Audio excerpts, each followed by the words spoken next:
Good morning, everyone. I'm Warid Ahmed, and I have here with me today Abdul Majid. It is Friday today, the 13th of December, and with Friday, there always comes good news. It's a good day. It's a weekend. We're entering the weekend. How are you feeling today, Majid?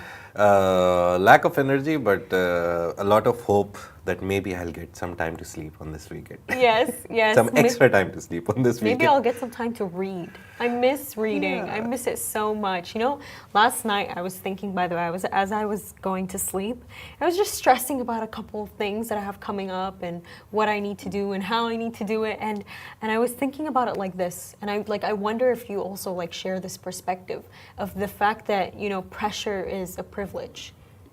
Do you get what I mean? Like, if you're somebody, you know, you feel like you're under pressure because you have a bunch of things to do, in hindsight, it's actually a privilege. Yeah. Because you have things to do, you know, you have things to do, you have things to plan, you have things coming up. Like, it's a future in a way. Yeah, and also building on that, I feel that I always believe in that cliched saying that everyone is, wherever he or she is, someone wants to be there.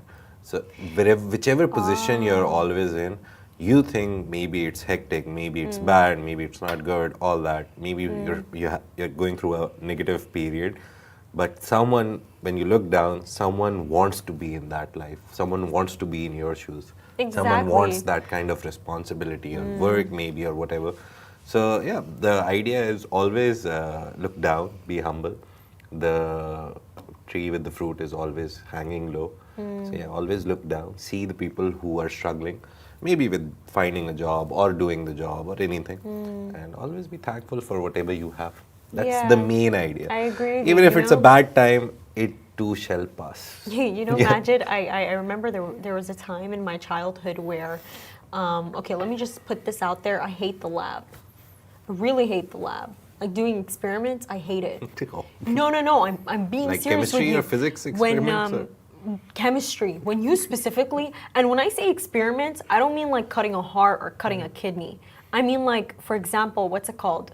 I'll give you an example of an experiment. You know aspirin? Yeah. The reason why Majid aspirin was developed was because of the fact that before aspirin, they actually used to use salicylic acid to heal people. That's the active ingredient in aspirin. But what ended up happening is if you're taking salicylic acid, hello, your guts are going to be destroyed. So that's why they developed aspirin. But then this study came out that's trying to warn people, like, guys, don't put your medicine in hot temperatures. Because basically what happens is when you put like a medicine like aspirin, for any medicine, guys, please do not put your medicines in hot locations. Don't do that. Because what will happen is these medicines, they'll hydrolyze. They'll like break down. And aspirin specifically, when you put it under heat, it's gonna break down and it's gonna break down into that salicylic acid. So when you're taking that medicine, you might cause yourself more harm than you know. Anyways, back to the experiment. Let me tell you why I don't like them. I was doing an experiment where I was finding out how the concentration of salicylic acid changes while during the breakdown of aspirin. Oh my God. Majid, oh my God. You don't want to know. You don't want to know the process that goes into this. Do you know how you reach the final result? You have to actually use concentrations of salicylic acid on their own, and you have to do with aspirin. Then you have to graft both of them. Then you have to bring them together. What I'm saying right now does not bring this process any justice, but let me just tell you, I hated it. That's the reason why I didn't become a doctor. You could have become a chemist. No, I really hated it because it's like one wrong thing and it could all go wrong. It could all go absolutely wrong. And I remember, just on that topic of gratitude, I was telling my cousins this. I was like, guys, I hate the lab. Like, man, I just can't reach the results that I need that are accurate. It takes a long time, by the way. Like, man, I respect people in the lab. People in the lab, like, let's give them some credit. Wait, no, I'm being serious. Do you know how long it takes to reach these like results? Do you know what like, even if your results are precise, they're all close to each other, they're all similar, they might be completely wrong. Just saying. But anyways, point is, I complained to my cousins about this. Like, guys, like, I hate the lab because it was a very bad time. And then my cousins looked at me and they're like, you know, Ward, we've never seen labs in our life. And I just, We would love that man, experience, yeah. I just went completely silent. They're like, the beaker, the chronicle flask. Like we've never seen that in our lives. Like all we're ever used to is actually drawing. Oh. Yeah, it's actually like everything I complain about to them, like, oh guys, this happened, this, like even when I like tell them something about my parents, they're like, stop right there. We went to government schools. Oh, yeah. Yeah, they went to government schools where school was when you actually convert the currency from the Sudanese jineh, it was just 1,000 dirhams a year. My school was way more expensive. Yeah. And whenever I said anything, they just look at me. They're like, "Ward, we've ever done is draw them. Like we want to know how it feels like to be in the lab. We want to know how it feels like to do all of these things." So no, yes, I completely agree with you. On your point of fees, it's a whole industry, the education industry. I call it industry. I think it's a business. The education people some of them will hate me for this. It's an industry, it's a business. You're right. The only thing that I love about schools, and it's a very, not a rare occurrence, now it's become quite, like it's 20% at least, that teachers are now more, and in the UAE especially, what I've seen, my son is going to school, so I've seen the teachers are passionate now again. There was a time when teaching was a sacred profession, then there came a time of capitalization where if everything was about money, the teachers were about money, if they're getting good pay, they'll be happy, they'll be good with kids, they'll teach them better. But now I think through this region, what I've seen is there is a change. The teachers are well paid and they're happy with the kids. The kids are learning. Happy with the kids. Happy with the kids as Have you spoken to a teacher recently, Majid? Yeah. You have? I love my son's teacher. I know she's not that highly paid, like very highly paid, but she's very satisfied in the job. She takes care of like 14, 15 children. Depends on that also. How old are all of them though? Oh, 4 and 4.5. They're like KG1, the very first class. See, I feel like their case is entirely different. Recently, I just spoke to one of my favorite political science teachers, and we were having a conversation, and I was just, she was just congratulating me. She was like, oh, I saw your interview with Kiyosaki. Imagine, they still catch up with me. They're the sweetest. But you know what she said to me? She went like, Ward, like, you won't believe it, man, but kids have no curiosity to learn nowadays. And she teaches like the, bit older, the ones like that are going to graduate soon. She told me that because of AI, which we talk about so much, she said that kids really don't have a curiosity to learn. She said that like it's different now, like the way that you guys, because see, we were, by the way, the last, I remember this very specifically because I spoke to people in the last cohort when I graduated. They had AI. ChatGPT had just come out. For us, it didn't come out. So no, we put the work in. And even when I started university, by the way, because I didn't use it in high school, I wasn't used to using it. I don't use it that much. No, yes, I use it to help me fix my grammar, spelling, all that, but I don't use ChatGPT the way that upcoming generations rely on it. And this teacher told me it's so hard for me to teach a class that is not intellectually curious. And they're not curious because it's just very easy for them to put something in, boom, they have the answer. Do you know what I mean? I personally think that I agree with you to an extent. The only problem I didn't that say I this. have, The teacher said it. The teacher's point of view is correct to an extent, but I think a teacher's role comes right here. I never call a teacher a teacher. It's not a teacher's job to teach, actually. It's a facilitating job. And after like the 5th grade or the 6th grade, the kids have a mind of their own. They have a brain of their own. They can read. Whatever is written, they can read. What do you mean it's not the teacher's job to teach? I guess after like the 5th grade at least, I think a kid can read. He can read whatever language the book is in. He can read it. The teacher's responsibility is to facilitate the process of learning. Whatever they read, explaining the concepts, not teaching from the book. So it's more facilitation. And at the university level, it's more facilitation. But how does that look, though? For example, if you read, you've done business, right? So if you read a book on business ethics, you'll have 10 books. You can read all of them, right? Yeah. And you can derive your own ideas from it that, I think out of these 10 books, this author made more sense, or these 3 authors had this idea about blah, blah, blah ethics and this. You can derive all of that. Yeah. But then you need a teacher to bounce your ideas off. Like, this is what I think about the book, but I don't have any practical experience in the world. You've come from a practical experience You mean standpoint. like guide my thinking? Yeah. Now tell me, am I thinking right? Am I thinking wrong? And not even right or wrong. Just telling your ideas to a person who has been in the industry or who is experienced. So you have a But some of these conversational teachers partner. are not experienced, by the way. They've been teachers their Again, entire life. I prefer a teacher who spent some time in the industry because But you they don't find bring those ideas, often. they'll help you understand a concept in just 2 sentences.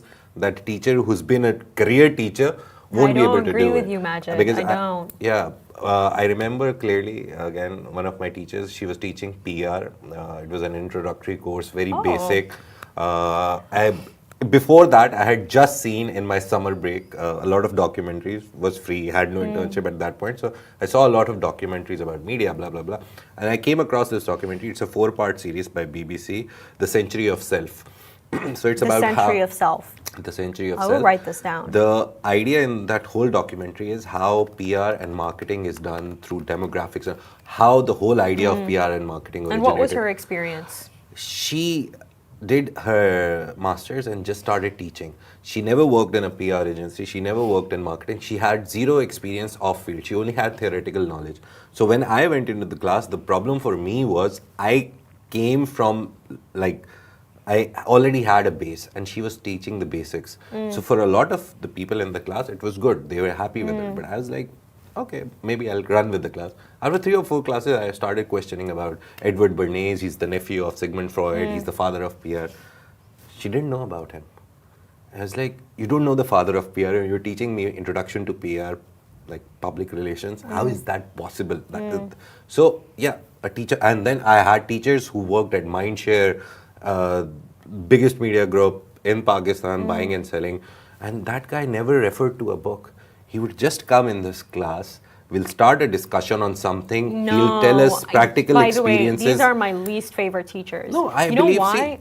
Practically they're teaching you about real life, but think about it like this, Majid. School, education, the institution, for you to actually get your diploma, for you to get your certificate, what do you need to do? You need to pass and you need to score high. If anything, those teachers you're speaking about with all that experience, I'll just tell you, they're my least favorite. You know why? They don't help you pass the exam. Because they're waffling. You know when they're so passionate and they're so enthusiastic and they have a PhD that they're waffling so much and they're giving, but it's like, okay, what's on the exam though? That's how I think about it. No, I think about it like that because, okay, you can tell me all your experience and everything, but those professors, by the way, I found that a lot of people in their class never scored that well. Do you know why? Because they're more of having the discussions with them rather than them telling them, like, what's going to come on the exam? The purpose of education is not passing exams. Exactly. The purpose of education is mainly to learn. Yes, that it's is what mainly learning to learn. has always been. Yes, it's mainly to learn. But yeah, you need to pass the exam to get a degree. Imagine like back. That is why I'm so against degrees. I never went to my, what are those called, convocations. I never threw my cap up. What? Yeah, I Why was a silver not? medalist in my university and didn't go to collect the medal. I was a gold medalist. I was relegated because I skipped the first semester because of an illness, and they were like, no, we can't give the gold to the guy who has skipped the semester. And then I was a silver medalist in my master's. I didn't go to the convocation. My father was like, why? I was like, I don't want to participate in all these theatricals. Why not? You're celebrating yourself. For me, the main part of those 4 and 2 years of masters and bachelors was learning. So for me, the learning part, if that part was being done, I think that is the main purpose of education, learning. See, Majid, not degrees, by the way, not throwing caps and the theatrics. Majid, I completely agree with you on the learning part. The throwing caps part, I think you're alone on that one. I think you should do it. A lot of people, everyone disagreed with me. Everyone was there. Celebrate yourself, be with your peers. But see, the thing is, Majid, for me, it's like I agree with you on the learning part. And by the way, like in school, I was always somebody who, oh my God, my friends always called me really extra. When I was trying to do an assignment or an exam, I try to learn from it, not just pass. However, you know what I noticed? Okay, I'll give you an example. I knew this kid back in school. His name is Qasim. I really hope he doesn't hear me saying this, but he's really smart. He's a really smart person. I'm not joking with you. But this man, when the exam, like when we were in physics class together, he was really smart and he knew all of these things and he could hold a discussion and he could hold a debate on physics. I can't hold a debate on physics. But guess what? When the exams came, I got the good grades. He did not. Do you know what I mean? A lot of billionaires at university dropouts, they can't pass the exams, I You know guess. what it takes to pass the exams? It doesn't take that kind of learning you're talking about. It takes actually connecting the dots, seeing what the criteria, the rubric wants you to do, and you doing what they want you to for the exam. Do you know what I mean? And also on the teachers thing, teachers with experience, I disagree with you on that point because I actually often find that teachers who went from a career to becoming teachers lost hope or something with their career. Yeah. I'll give you an example. My history teacher, she was amazing. Miss Linda Cation, she was absolutely amazing. There was actually one subject when I graduated that I scored full marks on, and it was history. I loved history. I wanted to be a historian, but my parents said no. Yeah. But that's There's okay. no money in it. No, but it's amazing. History is like gossip. Yeah. It's literally like gossip. It's so entertaining. Oh, this happened, that happened. No, literally. It's I remember there was I forgot if it was the US president or was the Russian president. They went to visit Mao in China, and what basically happened is because Mao knew, I think it was Khrushchev or Eisenhower, because he knew that they couldn't swim, you know where he had their first meeting? In the swimming pool. Can you, like, it's just funny power plays, but not the point. The point is that this teacher, she actually used to be a journalist. Nice. Before she started working as a history teacher. And you know what she told me? She told me that because I told her, I was like, you know, after being a historian, it would be my dream to actually become a journalist one day. And she told me this is not going to work out. There's no future in this. You don't get paid well. You get overworked. And it's like, now that I'm in this spot that I am in life, I completely disagree with her. She was being completely negative because the career she wanted failed. And so she went on to teaching. So that's why I think when they have a background, if anything, they're more negative because if you had a life before teaching, why did you start teaching? But there are a very rare few who are very passionate. Yeah. There are very. I think the teachers who can maintain that balance between having a career somewhere else and then teaching, the part-time ones, they're better. They're the best ones because they're already working in the industry and they're up with all the trends and everything that's happening, and they're coming to teach you as well, making time for it. I guess that's the best way. Yeah, it is the best way. And just going back to our topics for the day, I did say today it's Friday, it's good news time, and we have amazing news from His Highness Sheikh Mohammed bin Rashid. He highlighted that 2024 is a very historic year for the economic progress during the year-end cabinet meeting in Abu Dhabi. So the UAE actually achieved first place in 223 global development indicators and ranked in the top 5 for 444 others. And, you know, this included initiatives like the formation of the Emirates Entrepreneurship Council, this 300 million dirham fund to support youth entrepreneurship, 7 million dirham award for federal employees during bureaucracy, and a national policy to preserve the UAE's modern architectural heritage. This is really amazing news. And since it was the last, so they decided on a lot of things.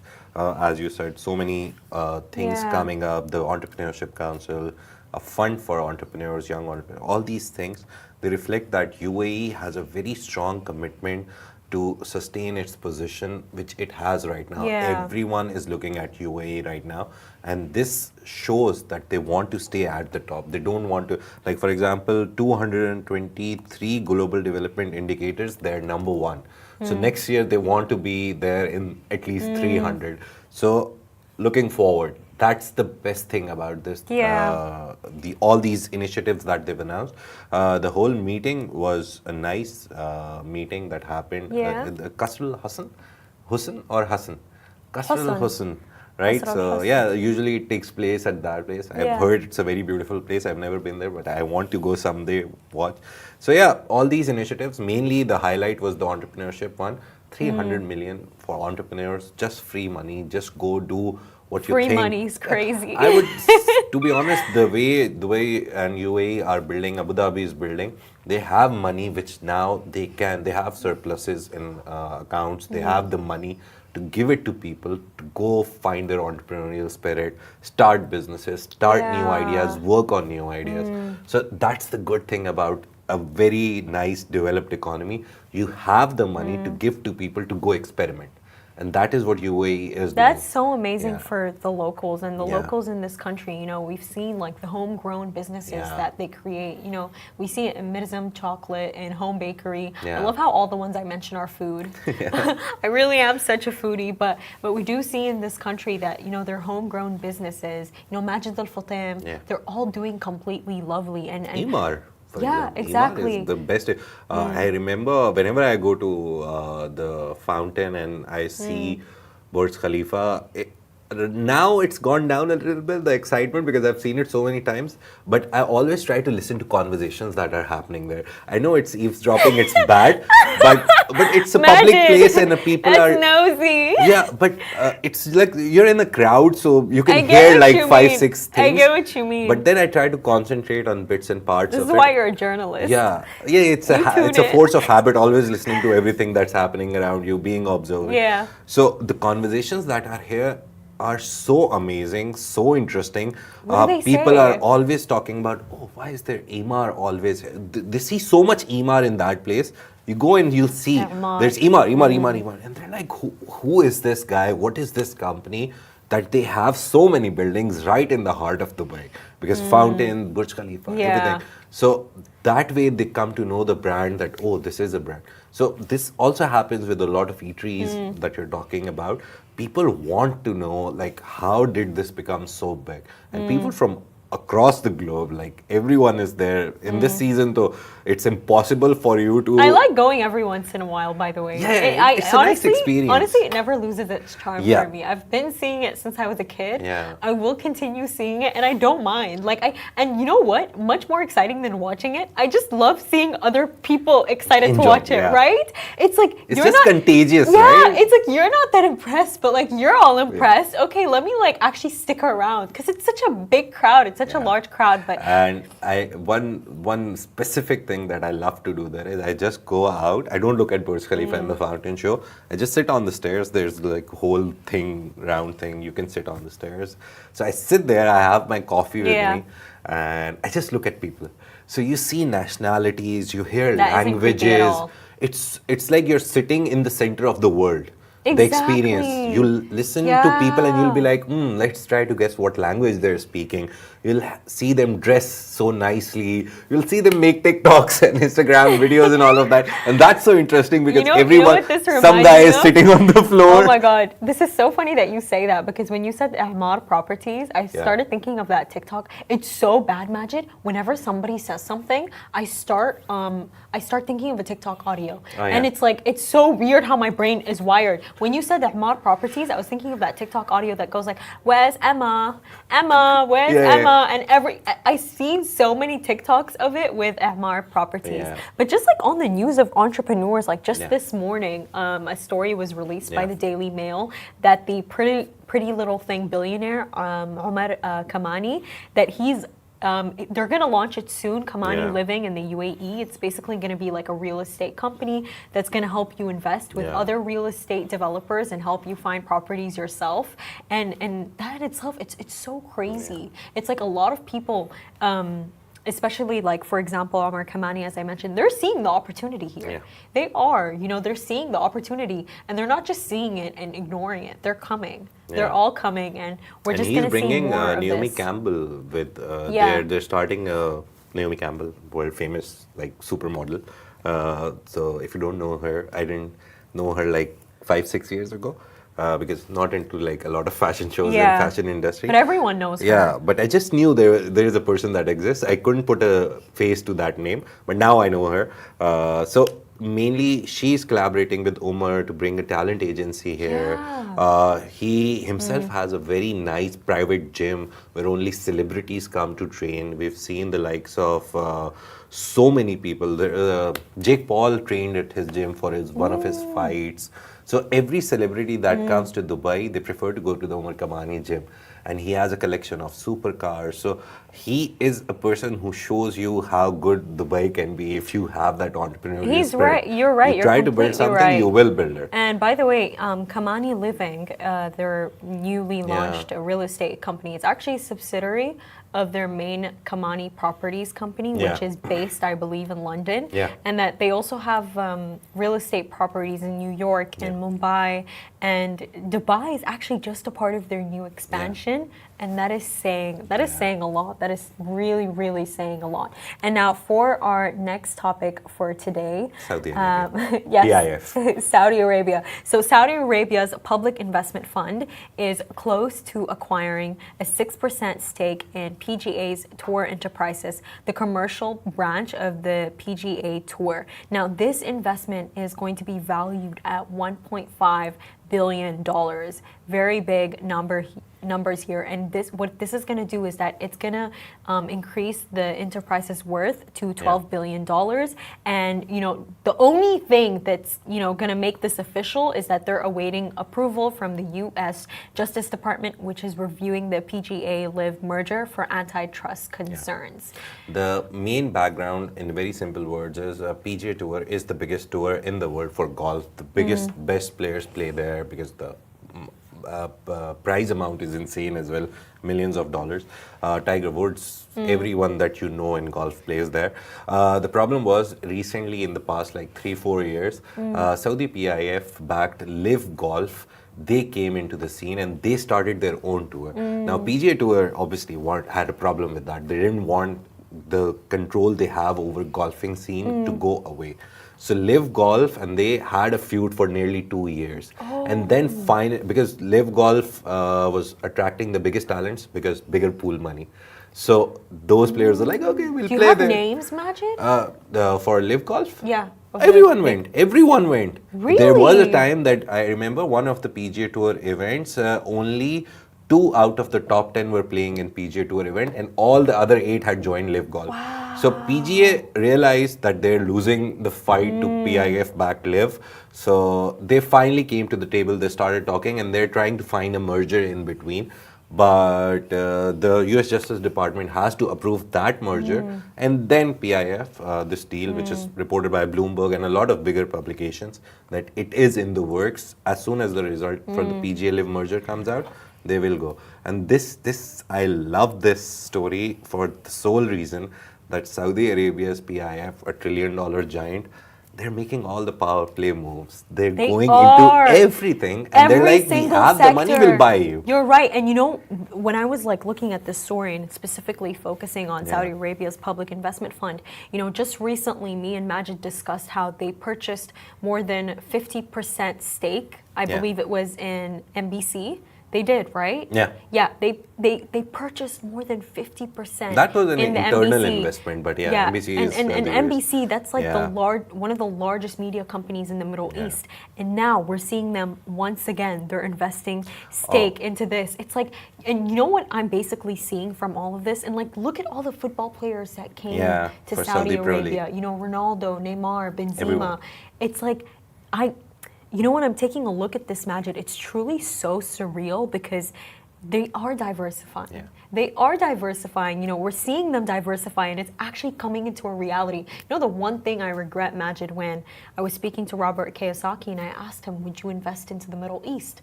And he said no. You know what I mean? And he started telling me, it's all oil. It's all oil.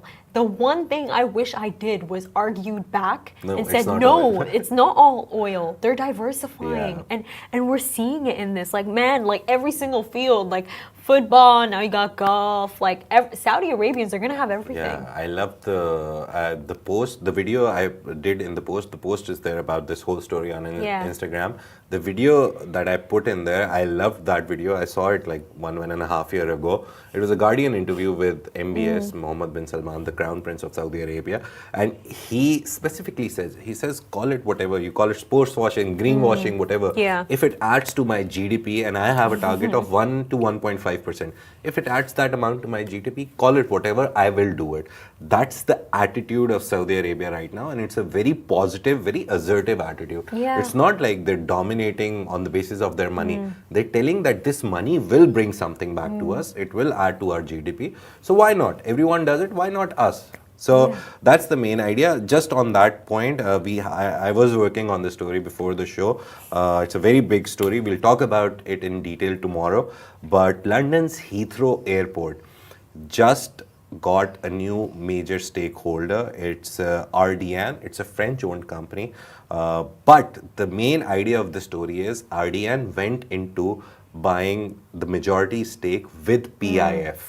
So PIF and RDN now control the biggest stake, that is like 37 point something percent. So in Heathrow Airport. Yeah, They control they have now finally officially signed it. They announced the deal in June, but obviously regulatory approvals and all that. Now they finally signed it. So Erdian, a French company, has the majority stake in London's Heathrow Airport, one, and the second majority stake is with PIF. And both of them went together in the deal. They were like, we'll go together and then you buy some part. So 27 something percent is, 23 or 27% is RDN and PIF has 15%. 15%, so okay. Together they are the largest majority holders in the shares of London's Heathrow. It's an iconic, it's the biggest airport. That's insane. This is the kind of moves they're making. This is the kind of moves that we're seeing from PIF, and it's not going to stop. Till 2030, don't expect anything small from PIF. They're going big and they're going to the biggest. But Majid, when you mention this story, what specifically intrigues me is that, remember when we did this story about how Saudi Arabia, they like implemented this policy where they want to have more investments in the actual country than outside. Yeah. And they were reducing it from some percentage. Nearly 18 to 20% they're trying to reduce. And it's like they're still making these big moves while meeting their goals. And they're going to continue meeting their goals. The main idea of that, even reducing it, was that, for example, they're spending 1 million outside. They want to reduce 18 to 20% because that 1 million they've already spent is bringing money. So eventually the whole value of their investment outside will remain the same. So that's very interesting that whatever they're making on that 1 million, not 1 million, they invested billions outside, but whatever the money they're making on it, they're using it to bring money into their startups, into their own things. So that's a very nice way of handling your money. It's like it will be written in the history books when your teacher will teach you this. Do we have time for the last topic today? No, we'll just say Talabat share. They finally gained on day 3. They ended up at 1.51. Just a summary, they started at 1.6 on day 1. The market opened at 1.7, very good sign, but then throughout the first day, they closed at 1.49. Not a very bad low, but a bad low. But then they recovered on day 2, went up to 1.55, but then closed the day again at 1.49, and everyone was like, okay, what is happening? But finally on day 3, they increased 0.02 points, so 1.49. They went up to 1.51. So ended and on a that is good the note. closing. It So ended on a good note. the idea that the share was priced between 1.5 and 1.6, they will trade at, after 3 days of keeping an eye on it, their share price on average will stay around 1.5, the lower side. They were subscribed at a higher side, but the share price It's not now too bad. hopefully. 1.51 is not Yeah, too bad. the good thing is they're between their range. If they fell to 1.3 or 4, then people would be like, okay, Talabat didn't do great. But they are between the price range. They were subscribed at a higher one, but they're trying to survive on the lower range. But not too bad, not too bad. Not too bad. They're doing good. So ending the show on a good note. Thank you so much for watching, everyone. This is Smashi Business Show, a Smashi Business production under the Augustus Media Podcast Network. Have a lovely, lovely weekend. Don't forget to read our newsletter on Smashi TV. You can also find us on X, Instagram, and LinkedIn, and YouTube. Thank you so much for watching. Have a lovely weekend. Bye-bye.